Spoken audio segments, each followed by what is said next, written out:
good morning, afternoon, or evening, and welcome to the Bloody Disgusting Network. The following show is just horrifying. Beware.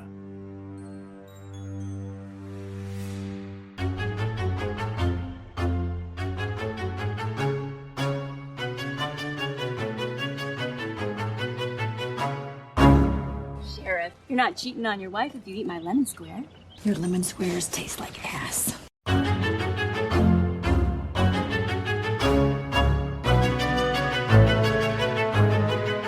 And welcome back to Horror Queers. We're talking 3/4 scale Jesus. We're talking kitchen sink ghost mysteries. And we're talking Hello Modo. And I'm Joe. And I'm Trace, and we're talking one really gnarly exploding head effect. Oh my god, it's on par with Scanners, isn't it?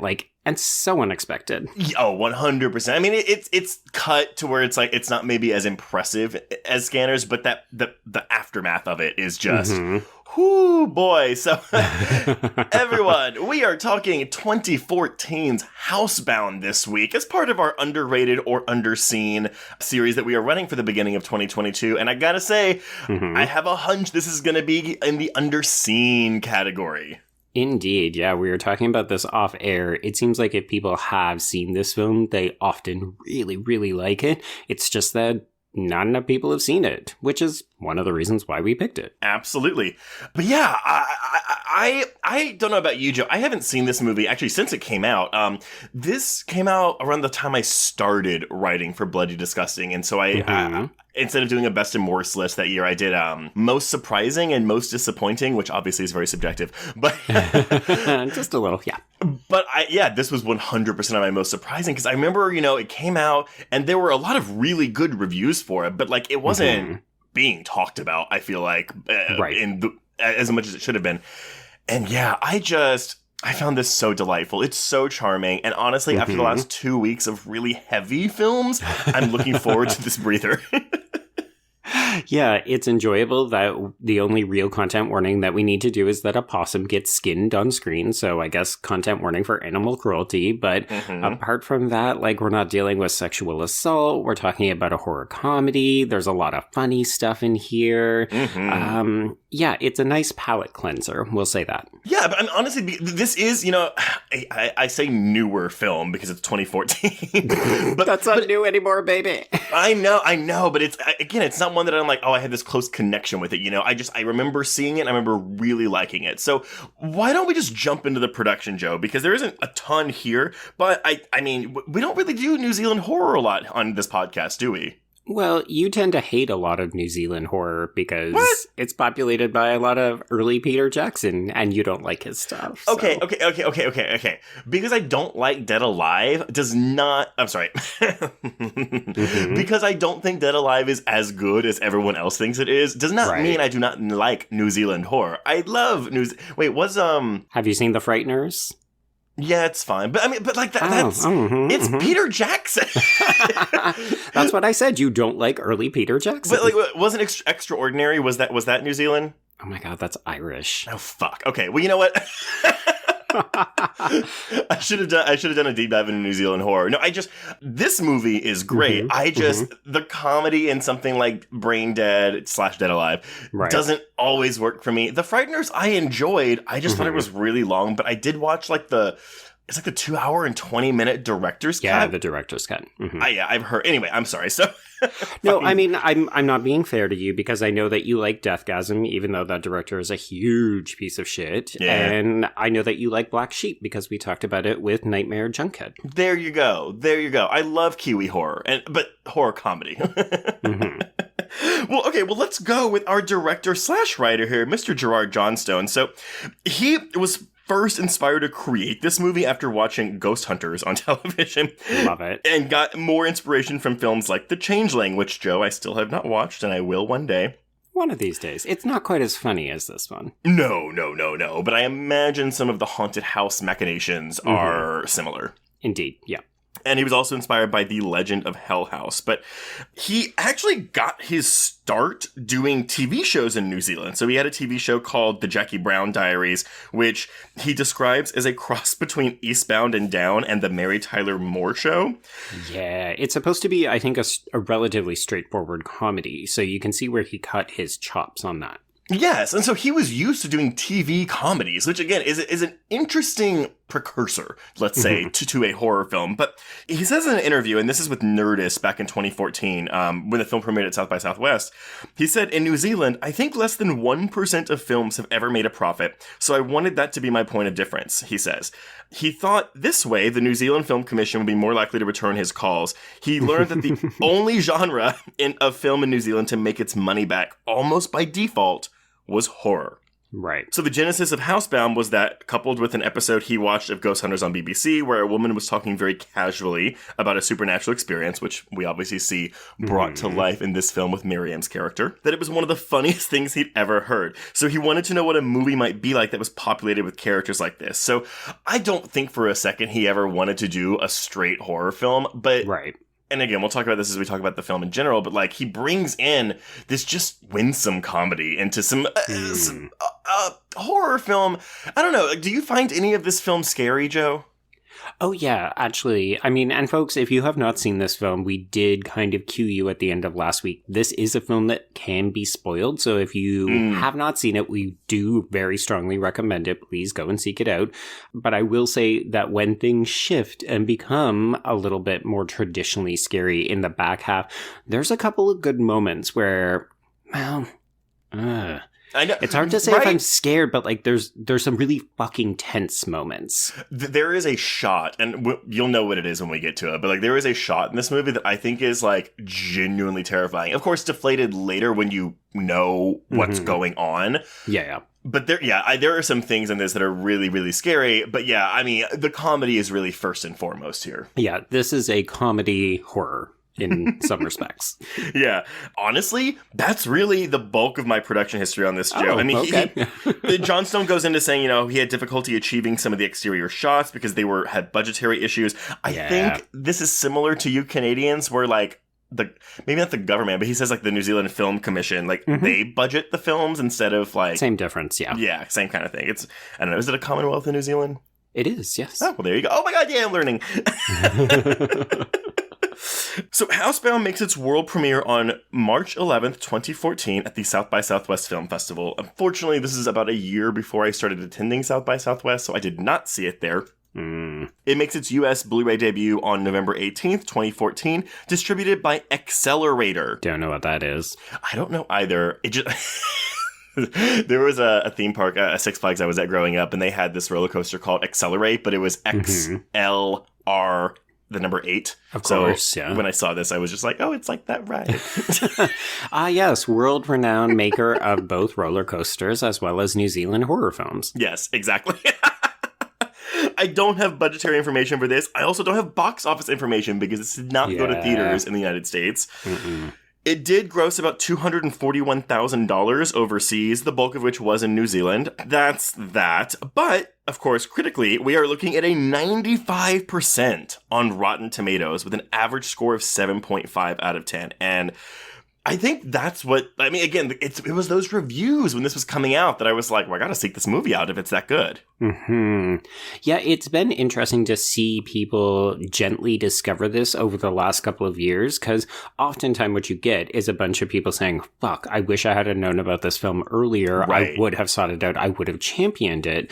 And you also, interestingly, get some folks who say, oh, well, I saw that rating, like that really strong Rotten Tomatoes approval rating, the really strong Letterboxd rating, and they thought, okay, well, this must be a absolute fucking slam dunk, and then they go in with their expectations too high, and they feel like it underwhelms. So it's, I don't know, it's a pro and a con in some ways. I mean, that's kind of where we go into with this underrated, underseen, right? Like, what is underrated? What is overrated? And all of it is subjective. And you are right, though. I mean, like, I didn't feel it as much with this movie, but, like, I'm trying to think, like, something like The Babadook. Like, that's a movie where I was like, oh, I'm walking in expecting something based on these reviews. And I did not, I mean, it's an expectation game, right? I did not get what I expected from that movie, and on a first watch, I was very underwhelmed with it.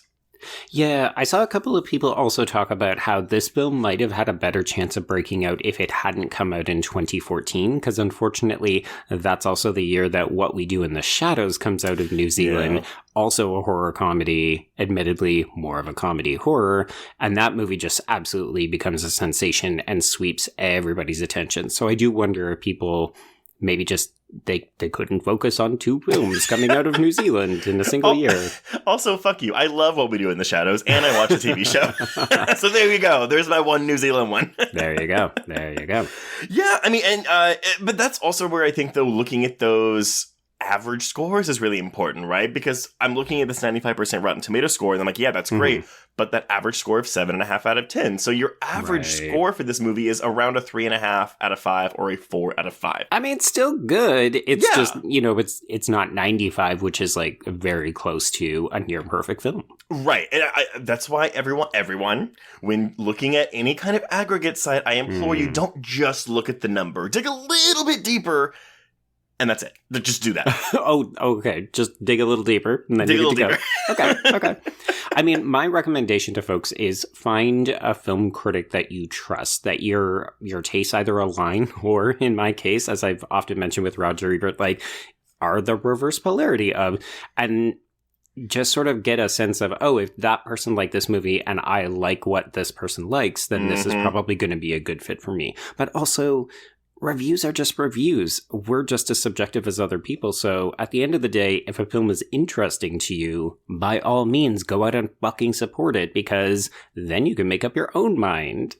I mean, I'm not gonna lie. Okay, I'm guilty of this. Like, if it's a movie that I'm already not really wanting to see, and it gets, if it's rotten on Rotten Tomatoes, I will use that as an excuse to be like, well, why would I give this the time of day? It's not something I would normally be interested in. But like, if it's a movie that I want to see already and it's got 2% on Rotten Tomatoes, I'm still going to go see it. Yeah. And at the end of the day, one of the fun things that we have gotten to see, especially in these last couple of years, as people do more reappraising, I think the pandemic in some ways has been really helpful for people to say, oh, I'm going to go back and look at movies I might have skipped over. Like when we covered Initiation for the Patreon, plug, back at the end of December, you actually flipped that film from rotten to fresh with our review. Yeah. So it's like, that shifts, right? Like it's an aggregate, but it's always on the move. Like every time we do an episode, we log it into Rotten fucking Tomatoes and we're shifting those scores, baby. There is something very like pleasing or satisfying. Something very satisfying. Like when that happened with Initiation, I was very much like I feel like I did a public service. Yeah, you were high-fiving 1,000 angels, as Adrian said last week. But yeah, no, I mean, and I don't really have much else to say, so I guess we can just go into the plot summary, Joe. Yeah, so I am going to bring a very gentle piece into this, and it's just because we are talking about horror comedy, and I feel like I always mean to bring it up when we talk about these films, and I don't think I have. But it's particularly well suited to the kind of horror comedies that we do see come out of New Zealand. So, folks, through that list, things like the early work of Peter Jackson, like Black Sheep, like this movie, like Deathgasm, they all have a particular brand of sort of really broad farcical comedy that is mixed with either some body horror or some really gross out kind of juvenile gags to them. And I'm going to give credit to an Australian film critic who I deeply respect, named Alexandra Heller-Nichols. So she wrote a brief piece about Housebound in Metro magazine, and she cites Philip Brophy. And I was familiar with Brophy's work from my undergraduate work, and he's famous for this term called horrality. And he wrote a piece called Horrality, the Textuality of Contemporary Horror Film. But basically, in a pinch, horrality is an emphasis on horror textuality, morality, and hilarity. And it's defined by humor that is not usually well crafted, but mostly perverse and or tasteless, so much so that often the humor might be horrific, while the horror might be humorous. So it's this interesting idea that, like, because we often talk about how horror and comedy go together, but at the jump, you would think, oh, but they don't, right? Because they're so completely different. Like, how can you laugh at something that is horrific?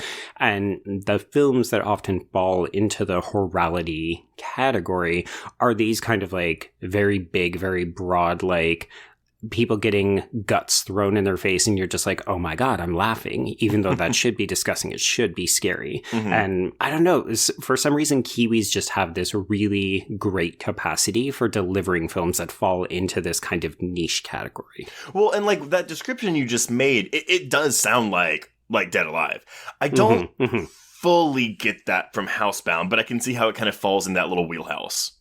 I think it's when you get stuff like the ridiculous scene where, you know, our heroine gets attacked by the villain. We'll get to it. Yeah. And we have a fight with a cheese grater and a laundry basket, right? Like, this is the kind of thing where you go, well, that shouldn't be scary, but it kind of is, because he still has a knife and he's chasing them.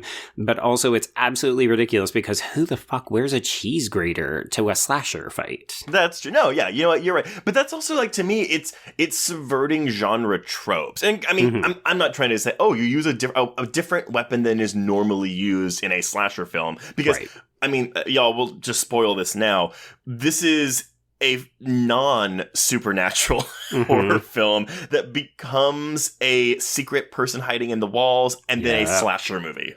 Yeah, you all got gagged and gooped over the boy and the pack. Ooh, I just spoiled both of those films. I know. But yeah, this is another one of those movies.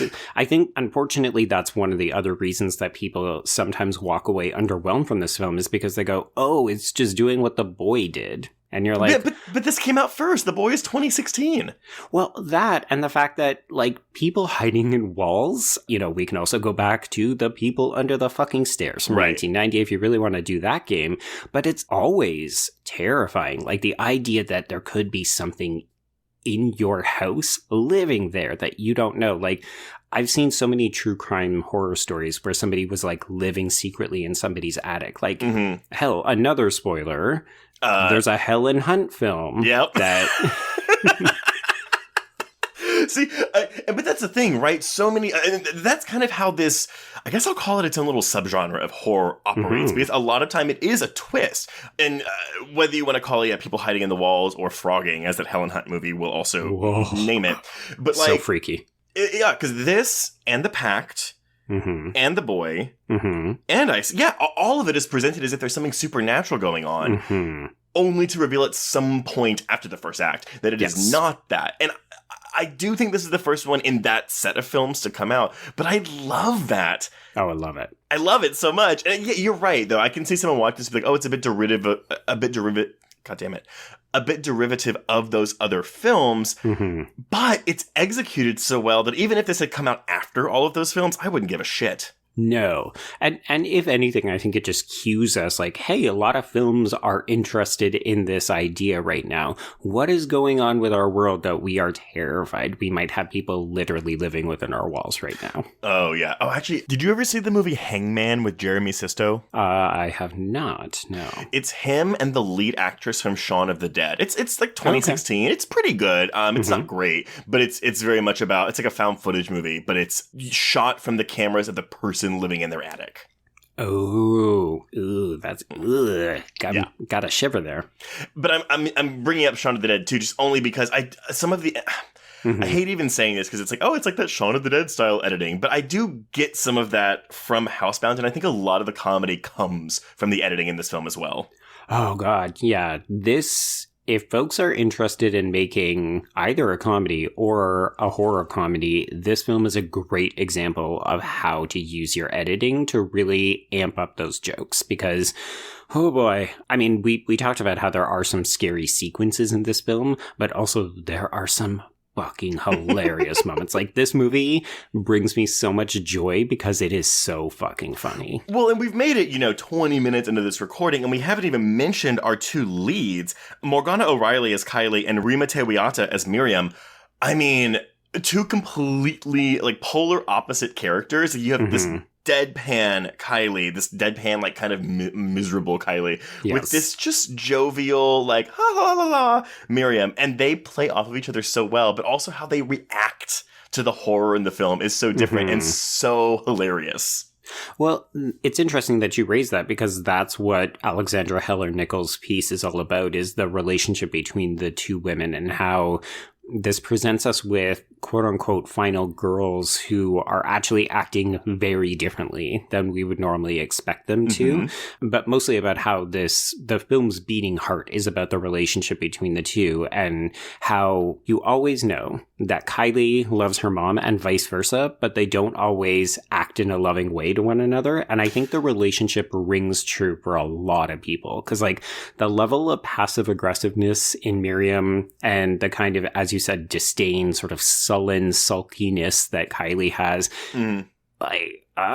yeah, been there. Especially when I was a teenager. Like, my mom was chipper fucking 1950s housewife trying to get me to come down and eat dinner, and I was like, I don't want to. I mean, I get what you're saying, but Kylie's also an adult. She's not a teenager. And so, Well, she's coded as, like, early 20s something. Right. And I will say that I can let the blowing up an ATM slide. I can let all this stuff slide. The time when I was like, oh, bitch, like, no, respect your mother, was when she wouldn't let them use the TV to watch their show. Right? And that's the smallest act. Like, really, of all the grievances, she fucking stabs the boyfriend. But really, at the end of the day, we're like, you wouldn't even let her watch Coronation Street? Oh, God. I watched it because I watched it in pieces over the weekend because I was busy, so I just split it up. But I watched it again, like, in full today. Yeah, that scene just really, I was just like, fuck you, Kylie. Fuck you. And then you see Miri be like, I won't be held prisoner in my own house. I need to be able to do something different for these next 8 months. I mean, that's the thing I like about watching foreign films. And I'm calling this foreign, even though I know it's English, but it's obviously in another continent. Yes. But I don't know what it's like to live in New Zealand. And so I just have this image of this quaint little house / former halfway house. Oh my God. With a lot of fields and hills and sheep. Yeah, they do have big cities. I've been to several of them. They have large metropolises. But yeah, I mean, I think part of what New Zealand has prided itself on is embracing this sort of rural life, right? Like you mentioned sheep, and everybody immediately gravitates to that when you talk about New Zealand. And I think it's just part of how they've sold themselves, and it comes through in films like this that give off that low-level country living domesticity. But it's so quaint. Like, whenever Miriam's talking about how she was going to make it a B&B, or it used to be a B&B, and she was going to take it over, I was like, oh my God, I would totally stay in this house. Yeah, even though it is like a hoarder nightmare. And yes. Kudos to the production design, because everything in there looks totally authentic. I know that I saw a couple of different pieces where they talked about how difficult it was to find some of the props that they use in the film, particularly that 3/4 Jesus. And I just think that they did a really great job, because this house looks lived in as fuck. Yeah, absolutely. Well, why don't we make a trip over to this house? Let's get into it. Let's go. So we begin with an ATM burglary that doesn't go entirely to plan. In fact, it's pretty fucking disastrous. Yeah. But this is also when you can tell, like, I mean, obviously, if you've seen the trailer for this movie, you know it's probably going to have comedic elements to it. But it's that visual of after she gets the money and she's dragging her partner in crime back to the car. And we just get that long take of her just dragging and dragging and dragging and dragging. Yep. Oh, it just works perfectly. Really, my cue immediately is when he throws this hammer or this wrench, and it just goes right back in his face and knocks him out. Like, to me, I'm just like, oh, okay, we're doing this. I see you, movie. It's so funny because I used to be like, sledgehammers aren't that heavy, and then I actually picked up a sledgehammer one day, and they are. They really hurt. Don't use them. Yeah, something about a horror comedy, or just comedies, I guess, in general, where people getting hit in the face and other things, you're like, oh, that's funny. And then in real life, you think, oh no, that person's dead. But not in this movie, because it's too lighthearted. Yeah. Yeah, so this ATM burglary, it immediately lands her back in some kind of juvenile detention or, like, courtroom. And so we haven't said, this is Kylie, well, as you mentioned, played by Morgana O'Reilly, and she is sentenced to 8 months of home detention at Sunshine Grove. That's the name of the house that she and her mom live in. And I just want to spotlight this actress because I love her. She has a very Idina Menzel-shaped face. Okay, I can see it. It's like just a very striking, angular face, but she hasn't really broken out, at least in the States, but, and this show will keep fucking coming up, she is a mainstay on the New Zealand, I think a soap opera called Neighbours. I believe that is Australian, but yes, very popular. Oh, you know what? You're right, because we covered something else that was Australian, and like I feel like half the cast was in that show. Mm-hmm. Yeah, they hop across the I don't even know if it's a channel, but the water. They do go back and forth quite a bit. Like you see a lot of interplay. Yeah. Oh, I can't remember.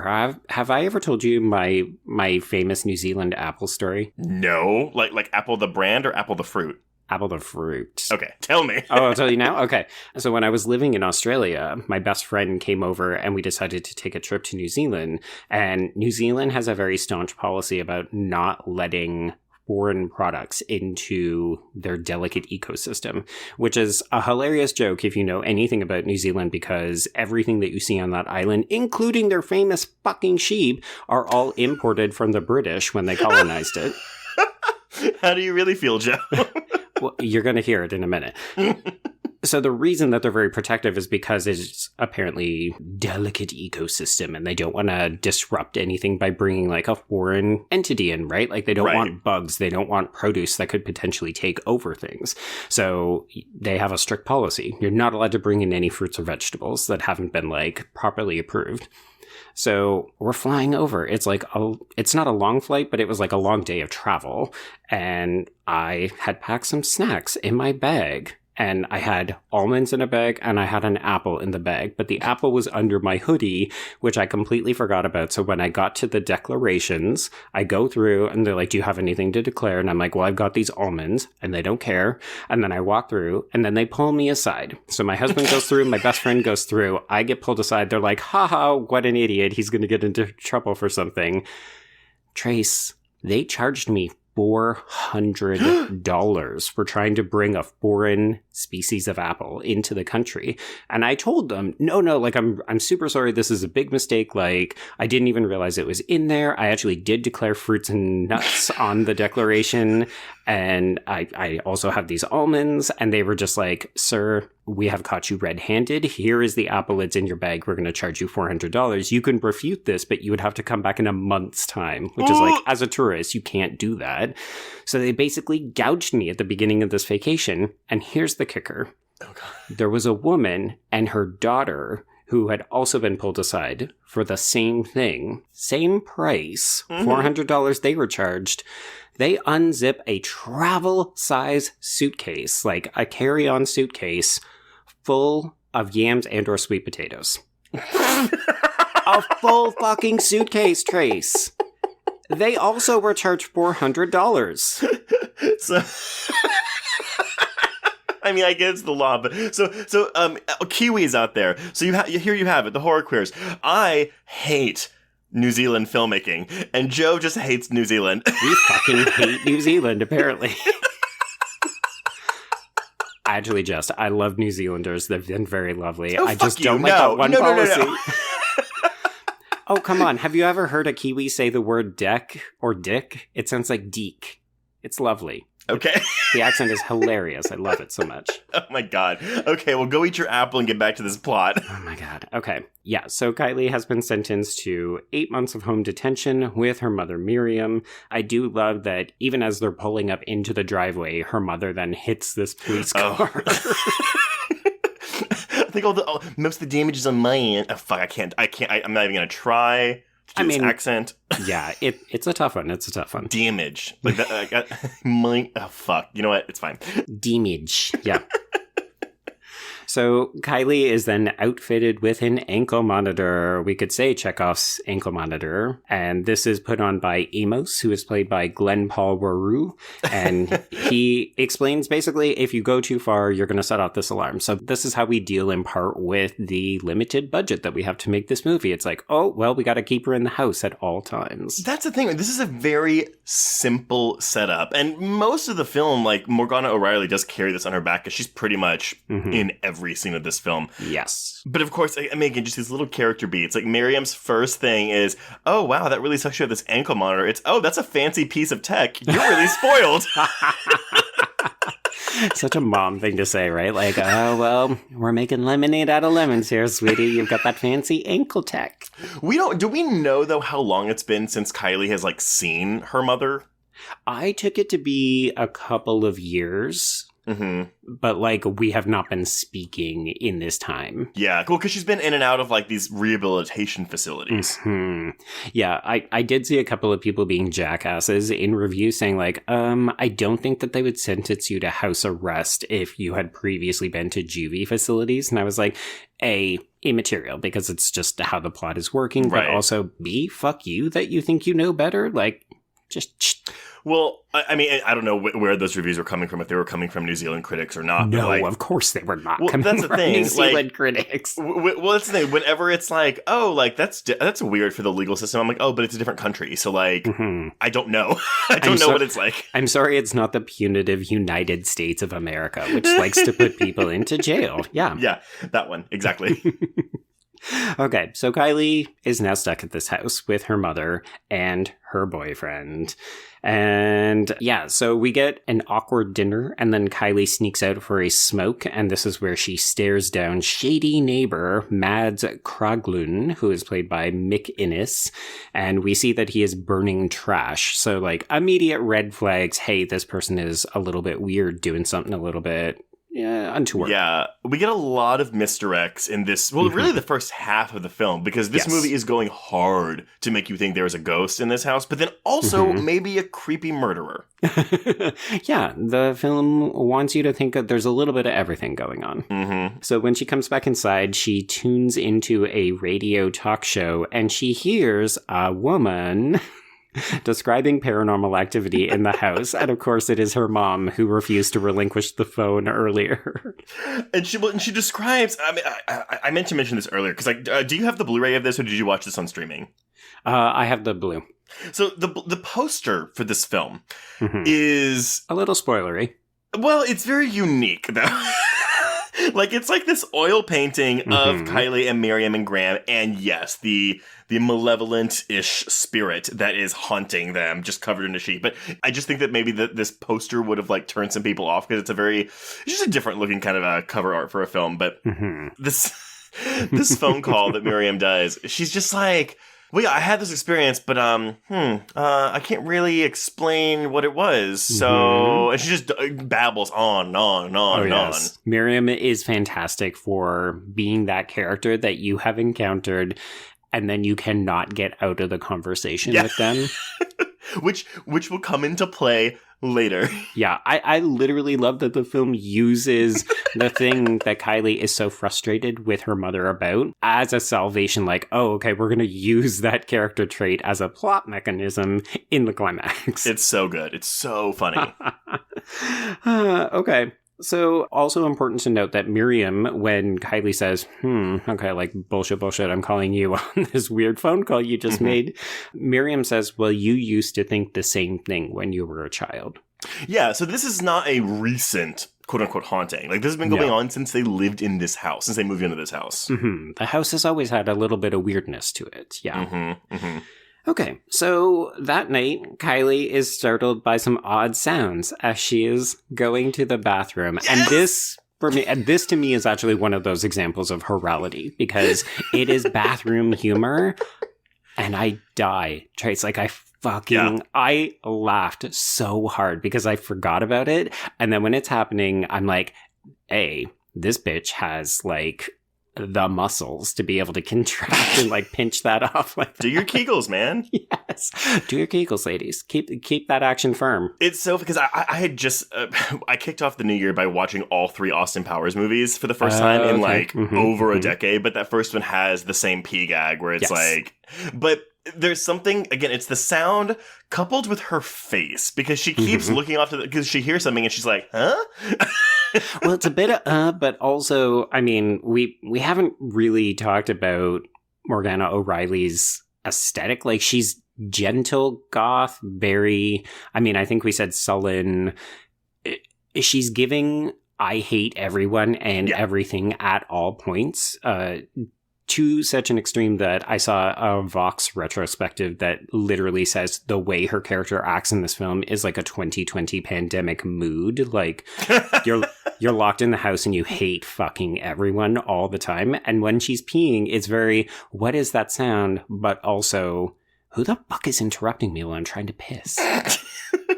And it goes several times, and it's just it's like it goes beyond the rule of threes in comedy, and that's what makes it work so well. Yeah, it almost shouldn't, because they take it so far, and yet it absolutely does. I love it. Yeah. So I also do love, to me, the whole of her character, the whole of Kylie's character is embodied the next morning when, well, it's maybe early afternoon, when Miriam comes in and she wakes Kylie up, and Kylie just goes, oh no, I'm going to be late. And Miriam goes, what for? And Kylie just goes, nothing. Nothing. I mean, that's the thing, right? She has this house arrest for 8 months, and I'm just like, on a level, I'm kind of like, well, that's kind of cool. You're not working. So, like, there you go. Yeah, but imagine having to go back and live with your parents who you don't get along with, and you cannot get away from them. Yeah. I mean, and this is coming from somebody who mostly loves my parents, but I have a firm, like, 2.5 to 3 day limit with them. I think, I think that's how it is for a lot of family, to be honest. It's like, okay, cool, we're going to go visit. And then it's, after like a weekend, you're like, oh, okay, like, I've got my fill. I want to go home now. Good. I will see you in 6 to 8 months. Love ya. Love you, Joe's parents. It's okay. They never listen. They'll never know. It's fine. Okay, so she tries to log onto the computer because, of course, you're stranded at home. Let's log in. Let's dial up to the internet. The dial up. I laughed so hard. And unfortunately, the wiring doesn't quite cooperate, and the computer maybe emits a few sparks and some flames. So Kylie then heads to the creepy basement, and you know, a lot of this is establishing, to a certain extent, the geography of the house, but also just establishing the house is old. Things are falling apart. The wiring sucks. And maybe weird shit is happening. Is it supernatural? Well, okay, so that's... I don't remember the first time... Because this is when he grabs her, right? In the basement? No. Oh, it's not yet? Shit, okay. No, actually, this is, I think, where she goes down and she's kind of looking around and the lights flicker and we see the sheet in the back. Yes, you are correct. So, again, the sheet that Miriam was discussing on her little radio phone call earlier. So now we, as an audience, have a certain understanding, okay, there is definitely something going on in this house. Yeah. Kylie's not there yet. Right. So she then proceeds to have a combative meeting with her counselor, Dennis, who is played by Cameron Rhodes. And in case you didn't get the understanding that Kylie can be a bit of a C1T, she does describe Miriam as a fucking dick who she has punched in the face. And then she describes the boyfriend, Graham, who's played by Ross Harper, as cabbage in a polar fleece. I totally wrote down that line. So also around this, like, this is really just beating a dead horse about how terrible Kylie is to her mom, so that we can then, I think, get an understanding of where she's at as a young adult / early 20-something. Right. But also to make sure that we empathize with Miriam so that when Kylie starts to come around, it feels like a better character arc. So, this is where we see that she has eaten all of the meatloaf that was intended for dinner. She's just drinking endlessly, watching old movies on TV because they could not get the rights to anything they actually wanted. And yes, Coronation Street has been relegated to the bedroom. Oh, man. Well, and they can't watch it. It's just terrible reception. It's all staticky and shit. I love that. I can't even hear what they're saying. Do you know this is a real show? Oh my God, Trace. Oh God, it is. Coronation Street is basically the defining soap opera from the UK. Like, it has been on for more than 50 years. It is an institution. Let's not act like that's something I would have known growing up in my 32 years of life. 33. I mean, okay, yes. Admittedly, I don't know how popular it is in the US, but like, I guarantee you that there was a whole swath of people who just went, "How the fuck does he not know that?" Yeah, well, they're probably from the UK. Maybe. And Canada and New Zealand.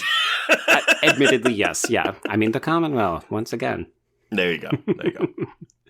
Okay, so let's get into some proper supernatural shit. So yeah. Kylie's sleeping on the couch. She gets woken up because the computer has randomly been left on. And then when she goes up to bed, she hears the iconic Hello Moto ringtone of a Motorola cellular telephone. I won't lie, I forgot about this jingle, and I was kind of dancing in my couch every time this played. Bitch, my first cell phone was a Motorola Razr, so this was my ringtone. I had a Razr too! Love me a Razr. Those things were like practically cheap plastic. I was constantly worried that I would flip it and it would just crack in half. Oh my god, but holding that super thin piece of metal to your face was just like the coolest thing. Oh, dude, I was living my best Matrix fantasy. Yes! I put on a pair of shades. I had a Motorola Razr. You felt like a spy. Like you felt like a spy. Oh my god, the good old days.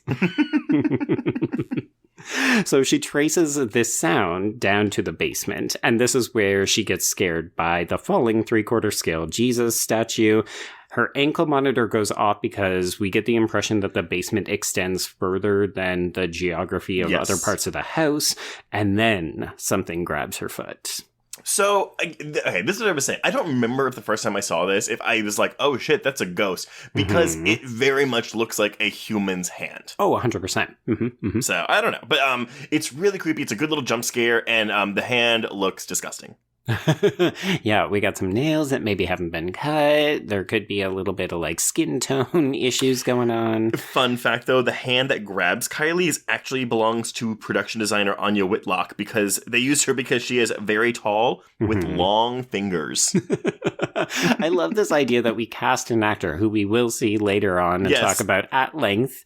And it was like, but you don't have those long fingers that we're really looking for. And we have 2 key scenes where we need to see them fingers a-tapping. Yes.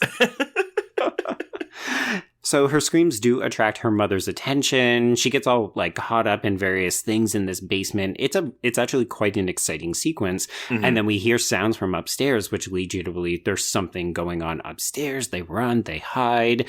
I also love that Kylie is a fucking badass. So when she sees something, she takes the opportunity to take a swing at it. Unfortunately, it is revealed to be Amos wearing pajamas, and he has come because, of course, the ankle monitor went off. But this is our first, again, fun little, like, twist reveal, because they're like, oh, like, you're not going to believe us, but it's a ghost. And he's like, excuse me. And he's a Ghostbuster. I fucking love this twist, because in other movies, it would have been so conventional. Nobody believes Kylie, or Miriam is the only one who sees it. And instead, Amos is immediately on board. Love it. Well, and this is too when we as an audience start becoming more connected with Kylie, because she starts to loosen up a little bit around this point. A little bit. I mean, I do love the rapport between these two, because they're almost an odd couple, right? Where he's so excited by everything and she's kind of off in the corner smoking a cigarette and acting like she's above it all. But, you know, there's that funny moment where he's setting up the surveillance equipment and then she warns him about the wiring and he nearly electrocutes himself. And well, but because she's still not in on this, because there's a part in a minute when he's like, oh yeah, ghosts have lower body temperature than humans. And she just goes, do they? Like, she's still on that mocking side. Very much scoffing at all of this, even though he tells her, hey, open yourself up to this a little bit. Like, you might just be surprised. Also, you got nowhere to go, bitch. So you better buckle up and get ready. Yeah, she's going to regret all of this in a little bit. So we're back tonight, and this, I did not remember at all. She is startled by a talking teddy bear. I saw somebody say it's a Teddy Ruxpin. No. I didn't think so either. this thing has a fucking mohawk, and it is talking like it is possessed. It is similar to a Teddy Ruxpin, but it is not a Teddy Ruxpin. I forgot this too, but it's like, so first of all, I could not understand what it was saying. Not really. But the subtitles do say, the subtitles say, it says, nice, I can still see you. And then it starts saying, I can hear you breathing. And yeah. I get the impression, and maybe I'm wrong, or maybe I'm just like, I missed it, but like, this is like, you can record things onto the bear. Correct, yes. Okay, so yeah, this is Eugene's voice in the bear. Correct, yes. Yeah, okay, cool. Yeah, so Kylie flips the fuck out because even if it is just a stuffed bear, it's talking to her in the middle of the night in a really creepy voice that she does not recognize, so she beats this thing up hardcore and ends up throwing it in the fire, but then it still shows up outside the shower the next day. Well, because again, the whole thing, you're right, because like she used to talk to Eugene as a little girl. Mm-hmm. I'm not wild about the whole like, oh, you forgot about something when you were a kid. I think she thought that it was an imaginary friend. Maybe so, because we probably only heard his voice and never actually saw him. Yeah, because it's coming from the fucking walls. Right, but she's recording his voice on this bear. Or I guess he is. Yeah, the sort of logistics are not entirely clear, but this very much seems like, hey, now that she's back in the house, he's trying to reach out. Hey, yeah. Do you remember the memories? No, this bear is scary and I'm lighting it on fire. So Kylie tries to explain some of this when she has her next appointment with Dennis, and he basically says, why don't you try to get your GED, which is actually called prospectus in New Zealand. Okay. So he's like, yeah, you know what? You got all this time. Why don't you do something with it? So she hunkers down, she starts to study, and then this is when a door opens in her closet. Would this be less terrifying if it was a human-sized door as opposed to like a goblin child-sized door? Like, this is some Narnia level shit, and yeah. I was not here for it. I was like, oh, what would I do if the door just suddenly opened in a closet? I don't think I'd be going inside. Well, I was like, I would be going inside. That's for fucking sure. Mm-hmm. So it's nothing scary. It's actually just a box of her childhood items, including a pair of tap shoes, which is on the commentary. Apparently, you can hear them talk about why that was included, and it's because Morgana O'Reilly listed one of her talents on her CV as being able to tap. So they were like, cool, let's put that in the movie. Yep, that's exactly it. So everyone, actors, make sure you tell the truth on your resumes. Oh, one of my favorite gags is hearing about actors who said that they can ride horseback and then they get roles where they have to do so and they cannot pull it off. That's I mean, not a plot point, but like it's a thing that happens in Licorice Pizza. Oh, really? Okay. Yeah. I think I was thinking of Unreal. Yes. Oh, yes. Talk about a show that needs to be reappraised. Well, sorry. Talk about a season of television that needs to be revisited. There we go. I don't want to talk about that second season, but I do really like that first season, and I would watch a kind of revamped version of that in a heartbeat. For sure. See, the final season was okay, and the third season was... Wait, there's a third season?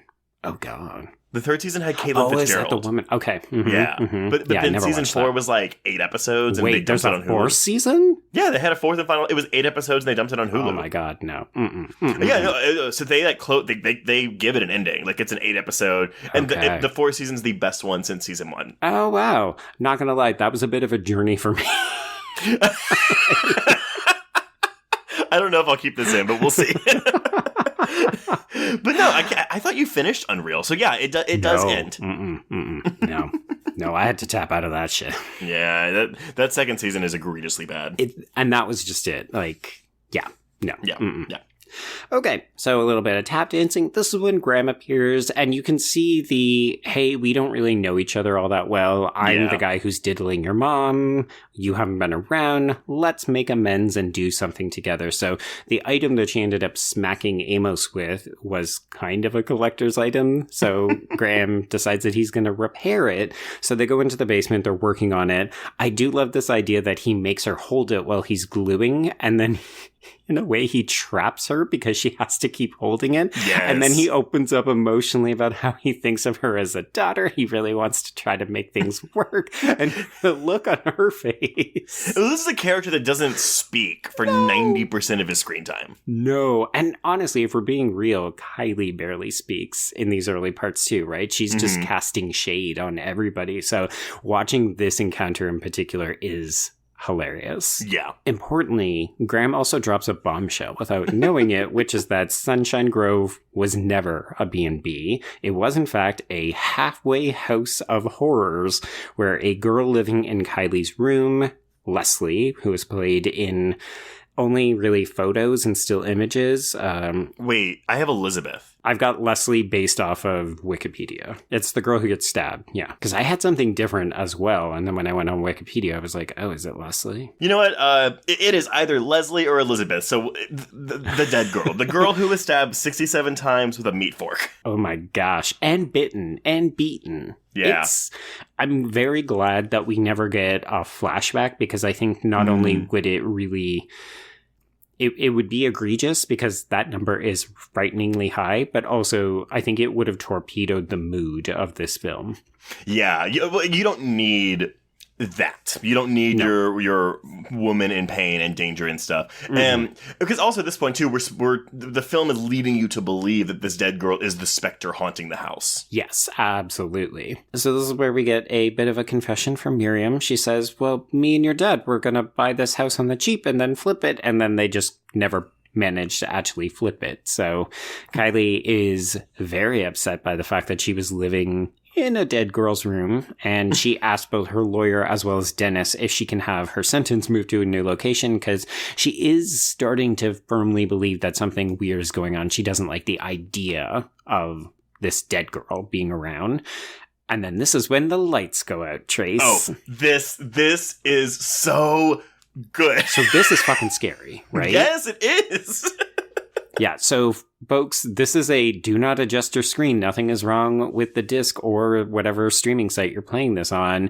This is like, I want to say about a minute of darkness, and you just hear Miriam looking for the fuse, and then we get a flash when she manages to get it, and this tall as fuck ghost in a sheet is standing in the middle of the room. Lights go back out. We hear a cacophony of like noises and fight scenes, and then when we turn the lights back on, Dennis has been stabbed. Yes, and it was so... This is why I need to watch it a second time, because the first time I was watching, I was like, why was Graham hurt in this? Because I was conflating Dennis and Graham. Admittedly, they're two older, generic white gentlemen from New Zealand. New Zealand. They all kind of have a bit of a Hobbit look to them, if we're going to be honest. And, oh, yes, they do. But, like, again, this is a misdirect, because we're like, oh, shit, the ghost is malevolent, it's trying to hurt people. Right. And Johnstone's screenplay is very, very smart about staying ahead of the audience. Oh, yes. Yeah, because we think that we have figured it out. Okay, it is a ghost, and it is hurting people, and you think, well, Kylie could be next. Any of them could be next. And, of course, you get to the end of the film, and you're like, oh... Ooh, he was fucking protecting Kylie. Got it. Okay. So Dennis is taken away by ambulance, and then Kylie tries to make a run for it, so Amos has to slap her and tell her, hey, maybe you should go back and help this fucking dead girl. Yeah. Instead of being selfish. It's a bit of a hard truth, but, you know, one of the big things about this film is that Kylie isn't just that likable girl who does everything right. She needs to make mistakes. That's part of what's interesting. I know that's what Johnstone said he was most interested in when he wrote this character, is that because she doesn't believe in all of the supernatural stuff immediately, and she's so jaded and past all of it, it makes it scarier when she finally starts to believe. Well, but I also think that part of the reason she's not believing is because her mother does. So I almost think it's an act of defiance against her mother. Oh, mom believes in something? Fuck no. Mm-mm. Exactly. Very childish. Yeah, so she does end up taking Amos's recommendation. She goes down into the basement and demands that the spirit communicate with her. And again, like the peeing scene, we get sounds all around. Yeah. We should note the camera work in a lot of these scenes is fantastic, right? Like, it's roaming around, it's kind of zooming in on things, like it's very active. Mm-hmm. Oh, and that, again, that's kind of where, again, I hate even saying, oh, it's like Shaun of the Dead, but like it is very reminiscent of Edgar Wright's style in that film. I can see it. Yeah, and the tones are so comparable, right? Mm-hmm. So, folks, if you like Shaun of the Dead and you have not checked this movie out, then maybe it will appeal to you. We've already spoiled it for you, but it's still enjoyable, we promise. Oh, I definitely enjoyed the twist, but also I know so many people who have watched it after they know what it's about, and they still totally fucking love it. Because it's just a delight. It's so well made, too, right? What was probably a very, very, I mean, again, like they talk about like low budget. It's like this is a low budget film that doesn't look like it. No. Yeah. I mean, we talked about the props in this house, but even like I looked at a couple of still images of the wallpaper in the TV room, and it's like it's really gorgeous and textured. It's kind of weird. I think it's monkeys who are playing with flowers is the design. Oh my god. I had a Kill by Kill moment. I would say, where's Kill by Kill when you need him? Okay, so in this basement, all of these sounds lead Kylie to the old furnace, which we have been told doesn't work. So she opens it up. She ends up finding a pair of dentures. And then she goes upstairs because she hears the Hello Moto ringtone again, and she finds items buried under the floorboard in her room. It's a box with a bunch of different items. So there's like a watch as well as a baggie of drugs. It's weed. It's a baggie of drugs. We have established I don't know drugs. Well, don't bring it to New Zealand on accident. Here's the thing. How much would I have been charged if I had brought pot to New Zealand? Do you think it would have been $400? Yeah, it probably would have been $2. I cannot believe I have never heard this story from you because it feels like something that's really plagued your mind for a long time. Oh my God. I think about it probably more frequently than I should, if we're being honest. Yeah. No. So from all of these items, Kylie turns her own paranormal investigator hat on, and she deduces that Dead Girl was a thief who was killed by someone that she stole from. And because of the dentures, she zeroes in on denture-wearing, animal-slaughtering neighbor, Craiglin. So again, a line delivery here because she's telling Amos this and he looks skeptical and she's like, why are you making that face? And he goes, it seems thin. And she just takes a beat and she goes, what about it seems thin? I mean, one of the funny things that never really gets remarked upon in this film, but when Brian was watching it with me, he was like, so does this movie propose that most gentlemen in New Zealand wear dentures? I kind of wish that at one point Graham had to just spat them out, but I guess it would have been too much of a red herring. Yeah, like have every man in this movie wear dentures. So Kylie and Amos decide that they're going to go on a reconnaissance mission. So they are going to sneak into Craiglin's house so that they can compare the dentures that he wears with the one that she has found in the old furnace. And like everything that Kylie does, this just goes abysmally wrong. And Amos ends up getting caught in an animal trap. Craiglin figures out that it's her, so he chases her back to her house, and then she ends up stabbing Graham with a pair of garden shears. Her plan was, okay, he never leaves his house past 2, so he's clearly asleep. So all I gotta do is go get this thing out of his mouth while he is sleeping. Oh, man, the minute she reaches into his mouth to pull on the denture, I just thought, girl, what are you doing? I mean, from when she was doing like the layout of the plan with Amos, I was like, wait. Seems a bit thin. Yes. Yeah, so this has not worked out. They have actually not gained any ground. And poor Graham, he is off to the hospital. But thankfully not dead. But there is, I wrote in my notes, a heavy silence between Kylie and her mom now. Oh, because Graham is off. Well, it's not every day that you stab your mother's boyfriend. Yeah, well, I was like, well, are you trying to imply something else? Like, what? I don't know what you're saying, Joe. What do you want me to say? I'm saying that Miriam doesn't really fucking like Kylie very much, and it's like a lot of tension in the house as a result. Miriam's about to start getting more ballsy with how she responds to Kylie. Admittedly, yeah. But also Miriam is now leaving the house, and since Kylie can't, she decides to try to make amends, not by apologizing, because that would be the mature thing to do. She cleans the house a lot. You know what? That's a good gift, though. It's not bad, especially considering how shit she's been as a roommate. Yes. So Amos ends up playing amateur detective himself, so he goes back to Craiglin's house where he finds stacks of newspapers about this dead girl. And I will say the moment that scares me in this film is that flash of thunder and lightning where we see Craiglin watching him through the window. My moment's not here yet. Okay. Excitement. Way to tease it. I like it. So Craiglin ends up having a conversation, because that's what normal people do. And he explains this sort of sordid past. So he took in a young agoraphobic boy named Eugene, who was a genius with electronics, but he also abused animals. And Craiglin beat him maybe one time, maybe more often. Yeah. And Eugene ended up running away shortly before this girl was killed. So now we have the suggestion, oh, the person in the house is not this girl and the specter. It could be this boy who is a murderer. Right. Keep up, everyone. Listeners, keep up. Mm-hmm. Twists and turns, baby, at every juncture. So we're getting this information as Kylie is doing all of this cleaning, and as she's putting away the vacuum, she kind of shoves it in through the wall of the closet and discovers that there is a whole room on the other side. Whoa. Meanwhile, Amos, who has the Teddy Ruxpin wannabe with the Mohawk doll, he ends up hearing it play something. So he plays the tape as he's sitting in his car. This is creepy. Yeah, and this is when he hears Eugene talking about living in the walls. And this is as Kylie then see someone. So, okay, it is this shot. So she sees Eugene or someone in their little lair. Spoiler, it's Eugene. Yeah. It's Eugene. But we get this shot because she freaks out. She gets down and she's like, looking at the camera, looking away. Mm-hmm. And she looks back in the hole and Eugene is gone. Yeah. And so she goes back down again and she's freaking out. And then we have the camera tilt up. Mm-hmm. And we just see Eugene's head sticking out of a hole in the wall staring at her. And I tell you right now. It's great. The first time I saw this, I screamed.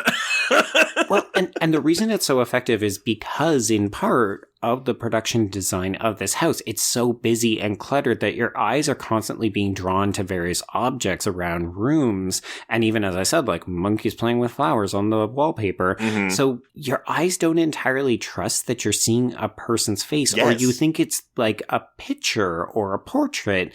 Well, and then you realize it's a real human fucking face. It's because Eugene, he's got, this crazy hair going on. He's practically an albino. I love it. I described him as a human possum. Yes. But because the walls are coated in like the insulation a little bit. So it's like he blends in with that foamy material. And so, it's that moment where you're like, wait, oh shit, that's a face.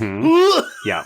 So, ladies and gentlemen, this is Eugene, played by Ryan Lamp, and he has fully been fucking living in this house, in the walls. He's got a lair with, like, a TV and all sorts of other things. He's been stealing food from the pantry.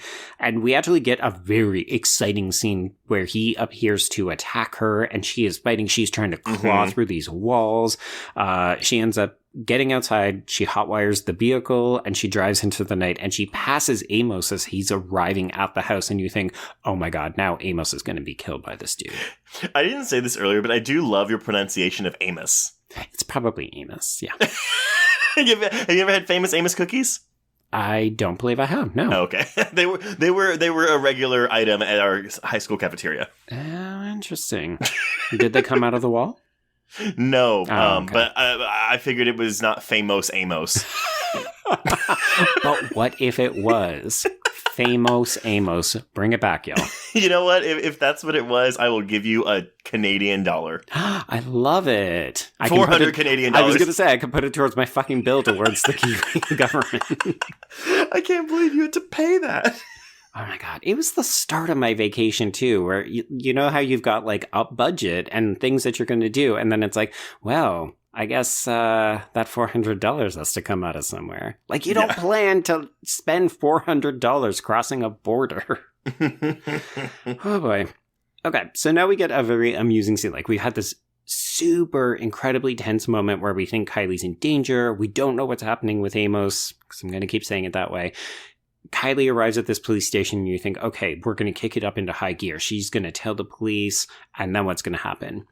What's going to happen is we're going to have Officer Grayson, who is played by Millen Bard, who is the slowest typer you have ever seen in a movie. I love it. He's not even listening to what she's saying. She's talking about the most preposterous, like, scary thing you could ever tell someone. And he is stuck on, what was that fifth word you said? It feels like very, God, I'm being that guy that's like, oh, it's just like this other thing, but it feels very The Office-y. Oh, okay. Yeah, I can see it. Mm-hmm. I don't know. I not to say the movie is derivative. God damn it, I cannot say derivative today. Not to say the movie is derivative of all these other things I'm comparing it to. It's just reminiscent. Well, I think it's a certain brand of comedy that you have seen well executed in other properties. Mm-hmm. And especially, again, if people haven't seen this will help them to get a sense of what Housebound is doing. Yeah, for sure. Also, I resisted asking you whether you meant The Office from the UK or from America, but I figured since you don't know jack shit about the UK, it was probably the American one, right? I should probably watch because isn't the UK one only like 8 episodes? It's a couple of series and then a Christmas special because the Brits love them a Christmas special. Yes, but yeah, it's like 8 episodes. Oh my god, yes. I watched that TV show Vicious with Ian McKellen and... Oh, yeah. Mm-hmm. But yeah, they did a Christmas special for that, and I was like, what a weird thing to do. Always with the Brits. Mm-hmm. Love a Christmas special. It's something I feel like North Americans, we should take note of. It's fun. I think Netflix is doing it more because we did... Oh, no, it's Hulu, because Solar Opposites did a holiday special. Anyway. Okay. Welcome back to Tangentville. Yep. Okay, so Kylie is trying to get this police officer to pay attention to what she's saying, and we don't know what's happened to Amos, but we do see that her mom has arrived home. So now we're like, double fuck, oh my god, what's going to happen to Miriam? Mm-hmm. It's terrifying stuff. This is when Amos actually arrives at the police station, and he starts backing up her claim. So we go back to the house as the mom is putting away groceries, and we hear this thud as she closes the pantry door, and it's like, oh, is that a can or something falling out the backside of it? Yep. I mean, honestly, that we don't need to have this whole, like, this is what's been going on the whole time. Mm-hmm. But I wouldn't have minded having, like, a 3-minute long, like, supercut of this is what Eugene's been doing the whole time. He had to get a piece of board. He had to, like, get it up into position. Oh, you mean, like, just overall in general? Like, what does a day look like? What does a typical day look like for Eugene? No, you're right. We can see him put the bear outside Kylie's shower. We can see all the stuff that's been going on in the movie. I mean, kind of like what I See You does for like the entire second half of the film. But that's the part that people don't like as much. I know, but I do. Okay, fair. Mm-hmm. So before Miriam can investigate what the ominous thud was, this is when everybody shows up. And this is such a great subversion of what you think might happen, right? You think she's going to be in danger, and instead all of the tension just gets reduced because there's now 4 or 5 people at the door. So clearly everybody's going to be safe. So everybody kind of piles in. We've got these 2 police officers. We've got Kylie. We've got Amos. And also Dennis has come back. Yay. Mm-hmm. And Dennis doesn't buy any of this shit, which means nobody buys any of this shit. So they do happen to look at the pantry. Suddenly it's been boarded up. So Dennis suggests that she has a dissociative disorder. So Dennis decides that he would like to see her institutionalized. But apparently a lot of men in New Zealand do have dental plates. This is why you should always give guests something to eat if you're trying to suss out a killer, because all of a sudden he is trying to eat that cookie and it gets lodged in there. He's got to pick it out and bam. Yeah, I mean, we're entering the climax of this film, and it's funny because it doesn't always feel like it. And you're right, it's because we have all these people here. Yeah, we're making startling revelations, and yet it's people sitting around a living room having cookies. So clearly, we shouldn't get too excited. This is when Kylie asks her mom to distract everyone. She mentions women's stuff so that they can have a private conversation. And then she asks Miriam to go back in and do what she does best. Yes! Which is talk their fucking ear off. And again, horality, because you just notice that Dennis is sweating profusely and he keeps asking if he can go to the bathroom. And it's clearly because he needs to take a shit. He's trying to keep it in. More toilet humor. So Kylie is, meanwhile, downstairs. She is looking through these staff files from when Sunshine Grove was still an institution, and she discovers that this dead girl smacked Dennis when he was a trainee in the face, and he was basically deemed unsuitable to continue working there. So, So he stabbed her 67 times with a meat fork. Apparently so. Dennis may have some rage issues. Little bit. Very excessive. So Kylie ends up arming herself with a knife and also a cheese grater. This is when she and her mom discover that both the officers have disappeared, as well as Dennis.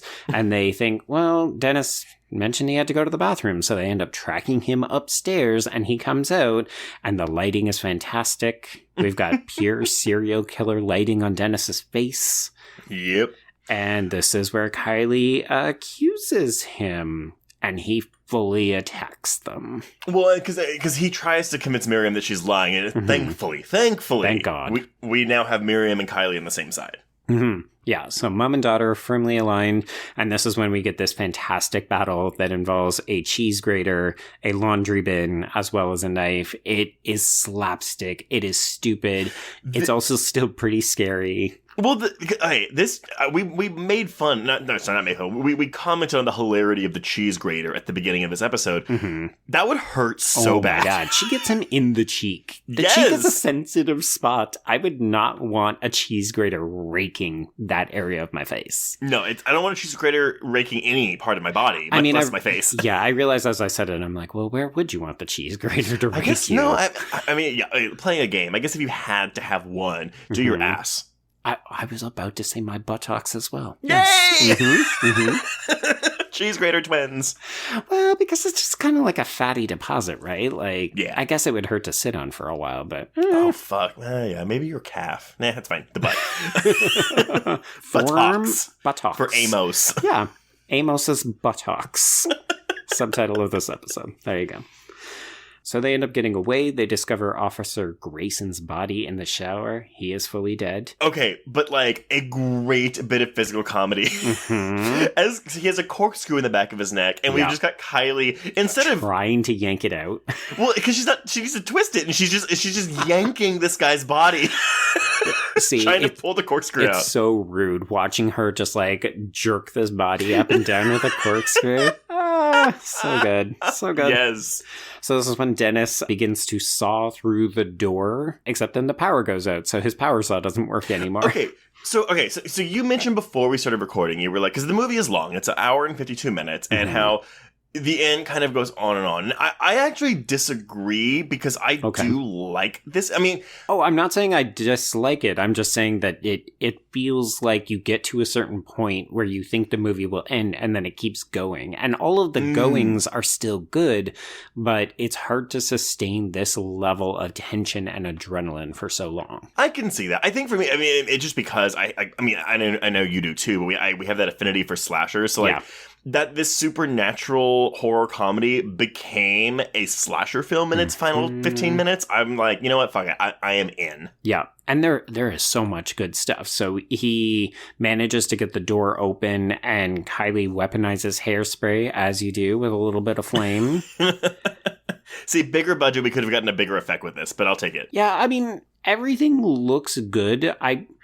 You mentioned earlier about the editing. I will also give credit to the sound design and how it works with the editing, because a lot of these hits and these pain points feel real. So there's this moment where, you know, Eugene actually beckons them from, I think it's like from under the sink, the cabinet, and Miriam goes in and Kylie is trying to get in behind her, and she gets stabbed in the leg by Dennis, and I fucking feel that knife in the leg wound so strongly. Ugh. Also, the fact that we've got that happening, but moments earlier, Miriam kind of gets stuck, and she just goes, I can't help it, Kylie. I'm bottom heavy, all right? Oh, move your fat ass, Mom.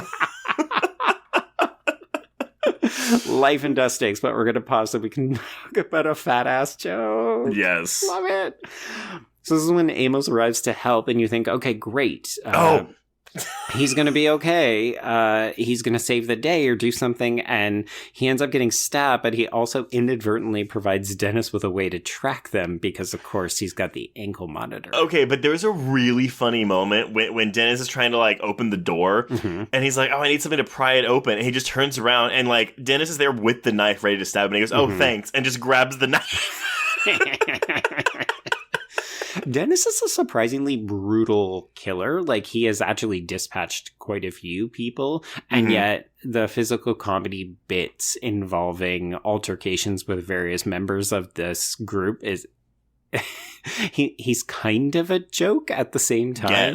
Yes. Like, he's capable of killing. He's just not good he's not good at improvising. No, you very much get the impression he's a bit of a planner, right? Yeah. Yeah. Which I get it. I mean, I'm the same way. When you're planning to kill people, you're... Yeah. Okay. So the women are more or less safely in the walls. So as Dennis begins to break through, they follow Eugene to his lair. This is where Kylie gets her one last kind of shit moment where she actually accuses Eugene of all of this. And so this is, I mean, maybe this is the issue. I like this scene a lot, but it is dividing. Like we're taking a breath between the antics of the climax, but it works though because we learn officially now that Eugene is benevolent and helpful and very misunderstood, like Kylie herself. And this is something that we haven't really talked about, but it is horror queers. We do a lot of queer reading, so I don't know that I 100% read Eugene as queer, but this movie is filled with outsiders who have that kind of queer isolationist component to them, right? Like, Kylie's very afraid of letting people get close to her. We actually don't know the nature of her relationship with the dude from the beginning, whether it was romantic or if they were just partners in crime. So there's no sexually coded relationships except between Miriam and Graham. So I think you could see Eugene observing / stalking Kylie, but I have actually always seen it as he's a bit of a queer figure who sought refuge and made friends with the girl on the other side of the wall. And then she went away and left him, and he just never moved on. Yeah, I can see that. I mean, because he is not, the word isn't used, but he's very much kind of a savant in that regard. A little bit. I mean, he's described as a genius, Yes, and I mean, I kind of read it as more he might be like on the spectrum-y type thing, but again, like it's like the ball. But I get what you're saying, like your queer isolationist like aspect. Like, I can 100% see that reading applied to this character. Yeah, and this is a surprisingly sweet moment where he walks through his relationship to Kylie. In a way, it's almost to prove that he's not a weirdo or he's not threatening. You said he's benevolent, and in this way, he kind of comes off as a guardian angel. So he's been watching her all of her life. He's got these gorgeous art drawings of her. Well, because this works so well because it not only is endearing us to Eugene, but it's also like making Kylie realize how horrible she was to her mother. It's that one where she's like leaving home and her mom is standing in the background, like that's the one where it's like, oh shit, man, like tugging on the heartstrings. Oh, this woman that you've been fighting with over petty shit the whole movie? Yeah, she really fucking loves you and you hurt her. Oh, it's so good. I love it. So this is all great. It's emotional stuff. It's character development. So naturally, Eugene then gets impaled through the wall by Dennis. I definitely gasped the first time I saw this because I was like, no! I just got to know you. I like you. What? Wait, what? Yeah. So Dennis has this line where he talks about, you have no idea how frustrating it is when you're trying to help someone and they throw it right back in your face. And what does Kylie do, Trace? She throws piss in his face. Yep, she sure fucking does. Big old bucket of piss. Oh, it's so good. It's so fucking good. So she and Miriam make a break for it. They end up climbing up to the roof. So they go through. It's a very black Xmas. They climb all the way up. get up onto that roof, and the ankle monitor comes into play one last time, where you think it's going to give Kylie away because, of course, she's left the acceptable periphery. Right. So he thinks that he's tracking her. They end up managing to kick him off, and he has seemingly died in the fall. So yeah, is this where it is? Where you're like, oh, we think we're done now? Yeah. I think this is where a lot of people, the first time they see it, kind of check out, because there is that moment of deflation. We pause to see his body from the bird's eye view. He looks very dead. We're back in the kitchen. It's kind of the after. Let's get into the denouement where we wrap things up and everybody's happy. And then all of a sudden, Dennis is back. Not only is he not dead, he knocks Kylie out and he begins choking Miriam with the phone cord. Very Halloween. A little bit. But then we have the return of Chekhov's meat fork. Indeed, yeah. I will say I love the moment where Eugene stretches his hand out. This is the other time where we needed Kylie. The lady hand. And just, a gentle little tap on the head for Kylie to wake her up. And then a passing of the meat fork over. So she jams that motherfucker right up through Dennis's chin. He stumbles back, and then we see that the meat fork is actually attached to the unstable wiring in the house, and Eugene just lights that motherfucker. That head explodes all over Miriam and Kylie. So not only do we get this great shot of them just covered in blood, Dennis's dental plate also flew into Kylie's mouth. So she has to spit it out. I will tell you right now, I would have vomited so hard. Gross. Brian was like, how come she didn't get anything on her? And then I was like, wait and then she spits it out. Oh. I love this kind of stuff. And it reminds me of some of the tonal inflection. I'm going to do it now, Chase. It reminds me a little bit of Spontaneous, where the movie where all of the kids were just exploding and people kept getting unexpectedly covered in blood, because Miriam is just coated in Dennis. Oh, God, yeah. Thanks for bringing up that movie, but yes, great movie. Yeah, it's okay. Yeah.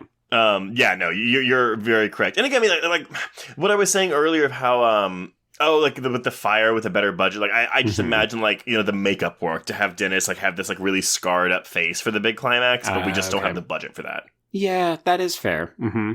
But what we do have the budget for is this headless dummy that is spurting blood out of the neck wound. Yeah, I really don't know if it's a matter of, we didn't have money for the other thing so that we could save it for this, but if that is the case, this, 100% worth it. For sure. So that is the end of Dennis this time. We jump ahead 7 months, and everyone, including Graham and Amos, everybody's still alive. They gather to record the removal of Kylie's ankle bracelet, and we're actually seeing this in a kind of found footage way, because the actress who's playing Miriam was apparently... her schedule was a little challenging, so she wasn't always available to be on set at this point. We didn't mention it off the top, but this movie took 3 years to make. Right. Sorry, that was my bad for my production. It's one of those things where you've got a little bit of money and you've got game actors and you film it on weekends or when people are available. But apparently people have said, if you look at some of the inserts in the reshoots, you can see that the hair on the main actresses is changing because they didn't color it or they had gotten it cut. And I was like, I'm not noticing that. I'm sure it's there, but I'm so sucked into the movie, I don't see it. Yeah, not at all. So then the camera dies before we can get the removal of the ankle bracelet. And when Kylie realizes that it's because it wasn't charged, she yells at Eugene, and we cut to credits. I love that. I actually wanted to see Eugene in this final moment, but I love it. Yeah, we have this new status quo for the family. It's they live there, and they have Eugene in the house, and they probably feed him a lot. Yeah, right? And to me, again, if I'm going to push my queer agenda a little bit further, we've now got a very untraditional family that is living in this house, at you. Right? Yes, exactly. This is Eugene their chosen... makes 4. Chosen family. Yeah, exactly. And I love this idea that, is Eugene okay? Should all of these people get therapy? In most horror films, the answer is always yes, they should definitely speak to someone. Admittedly, I think Kylie's going to have some difficulty trusting a new counselor, considering what Dennis put her through. But it's fun to think of these people forming a kinship with Eugene, and hopefully one day he moves out of the walls and into a proper bedroom. I mean, that's the thing too. Is like, yeah, obviously the movie is over. Like, but I would have watched. I mean, maybe I don't know. I would have watched more time with them, like just seeing what their life is like now, because it's so sweet. Mm-hmm. Well, it was funny though, because so I read a Birth Movies Death review of the film, and they actually said that this ending was dumb because it felt like it should have had a 1980s sitcom freeze frame with a saxophone outro. And I just thought, okay, wow, someone really didn't connect with this emotionally, because I find this so fucking heartwarming. That almost feels like a dig, though, at the director's previous work in TV and sitcoms. Like, and maybe that wasn't intentional, but it's like, also, who cares? Like, what does it matter? Like, honestly, if it had ended with that, I would have been like, haha, look, it's a funny joke. Like, exactly. Yeah. It's the kind of movie that I think even could have pulled that off tonally. Yes, absolutely. Like, yeah, you get this like meta, like, it's been a sitcom the whole time. Yeah. So I guess there's one final piece that I meant to reference earlier and I forgot, which is that this movie does the opposite of what we like when we talk about things like Scream and Wes Craven films, where this movie doesn't have an interest in helping us with the geography of the house. But I actually think it's to the film's strengths, because it's good that we get lost and we don't always know where we are, because when they go into the walls, that's really what this house is, right? Like, yeah, it's a maze. So the house itself, both the actual house and the behind the wall stuff, it should be a maze as well. Exactly. Yeah. Yeah. Well, yeah, that is Housebound, everybody. And actually, before we do final thoughts, I do want to mention one thing. So, director Gerard Johnstone hasn't really done a lot, at least in terms of films, since this came out. Yeah. He's attached to one. So, let me drop some details one at a time. So, he has a movie coming out this year, supposedly 2022. It is a Blumhouse-produced film. Oh. It is called Megan, with a 3 for the E. Okay. It is, it's a horror thriller in which a robotics engineer, played by Allison Williams, she's at a toy company and she builds a lifelike doll that begins to take on a life of its own. Yes. But it is written by Akilah Cooper, aka the screenwriter of *Malignant*. What the shit? Yeah! Holy fuck. And then I guess there's no release date and we don't have any more information. Correct. It is apparently in post-production right now, and it's expected 2022. So I guess it has been filmed. But okay, that is exciting. Blumhouse, this Gerard Johnstone, Allison Williams starring, the screenwriter of *Malignant*, like, inject this into my eyeballs right now. Yeah, absolutely. Holy, did that ever just skyrocket to the top of my must-watch list? So everyone be on the lookout for Megan coming out later this year, hopefully. And maybe with a better title, because that title is not doing it for me. Mithrigan. The Mithriganing, yes. But yeah, okay, so final thoughts on Housebound. I mean, this has been a relatively light episode for us in terms of analysis, because honestly, I mean, whatever, y'all. This movie's fun as hell, and I just like talking about it. Yeah, and honestly, if you haven't seen the film and you like the other references, then definitely check it out. But I would say vice versa. You name-dropped a movie called Extraordinary early on. I feel like that is actually another film that we could cover in this series down the road, because it is also underseen, but not underrated. And I think that those two films, like, that one is actually properly spectral and supernatural, but so fucking funny, but like dumb funny in all the right ways. What a great double bill that would be. Oh, yeah. The humor is very similar. The lead in Extraordinary is very similar to Miriam in Housebound. So hard agree on that. If y'all just want a fun little night at the movies in your own home, please double feature these. They're great. Yes, indeed. But honestly, Housebound, just such a fucking joy. It actually crushed my soul when I saw that he didn't have any other films. Like, he's been working on some genre TV in New Zealand, so good for him. Hopefully he's making money.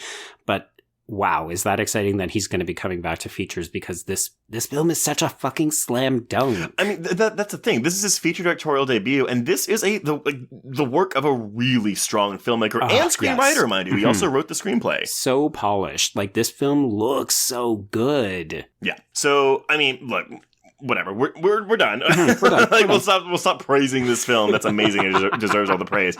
But yes, everyone, if you haven't seen Housebound, please go seek it out. But if you have seen it, we hope you enjoyed our episode on it because, I mean, I can't really imagine another time when we would cover this film because it doesn't really fit our MO. Mm-mm. But well, and really, there were probably other film. I mean, people saw the other films that we could have covered that we teased. Those were probably all better fits for what we normally do, but we just needed to give this film the love. Yeah, I want more people to watch this, so I really, really hope people seek it out. Mm-hmm. But if you want to seek us out, you can reach us on Twitter and Instagram at HorrorQueers. Join our Facebook Horror Queers group to hang out with other listeners. Find us on Letterboxd, keep track of all the films we've covered. And of course, go to our YouTube channel to check out our Horror Queers hangouts and the occasional interview. We've got an interview with Carter Smith, director of The Ruins, on there right now. Yeah. If you have a moment, please rate and review us on your podcatcher of choice. Of course, you can now review us on Spotify, and we would still love Apple Podcast reviews. Give us some love there for the new year. Yeah, combat that one person who gave us 1 star because they said I was racist to white people. I know, I realize. Yes, that one. Please go help bury that review. If you want even more Horror Queers content, please support the show by becoming a patron at patreon.com/horrorqueers. We're at the end of January, so if you go subscribe now, you'll have our results of the 2021 Hereditaries, our horror version of the Oscars. You'll have episodes on See For Me and Last Night in Soho and Scream, as well as our audio commentary on Psycho Goreman. Yeah, there's another film that fits this bill, right? Like wackadoodle comedy horror. Absolutely. But Joe, okay, we're going into, what is our next entry in our underseen or underrated series? Because I can tell you right now, I am so fucking excited, A, to cover this movie, but also for you to finally see this movie. Indeed, yeah. We're going into a new month. We're advancing the dial another year, so we're up to 2015. This is a film I've never seen before that people will not shut the fuck up about. That's all I'm going to tease. But Trace, if people are playing the guess along game, and obviously, folks, we will reveal the film in question on Friday on our social medias, but is this a festival release or is this a actual release? Yes. So this is a 2015 festival release, and I'm not going to say the actual year, but I will tell you it was definitely not 2015. Okay. So yeah, make sure it is a 2015 festival release, not wide release. So if you're doing some hunting and digging, just make sure you're aware of that. All right. Best of hunting. Yep. Until next week when we cover we can cross out Housebound. Indeed. I'm going to go practice a cheese grater on my buttocks and see how it feels. Gross. But cross out Horror Queers.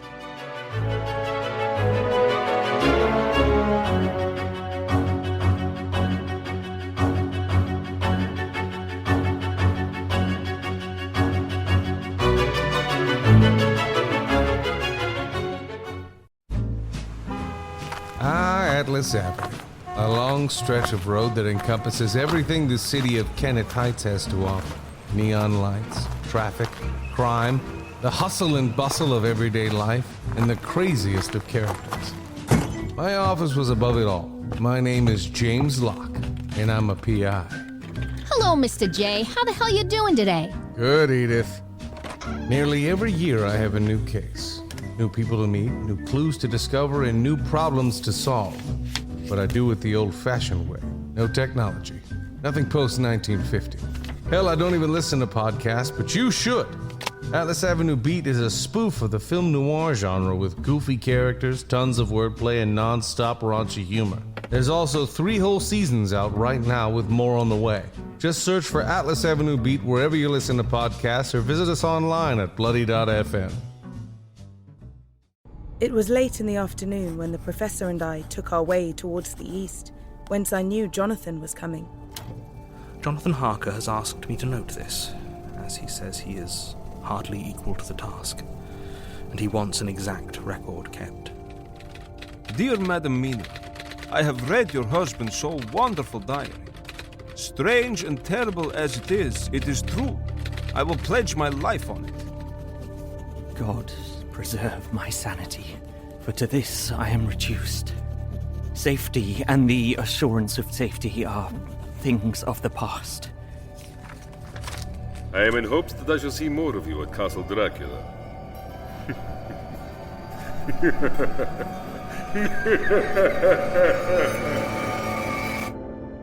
Listen to Regarding Dracula wherever you listen to podcasts, or find us online at bloody.fm.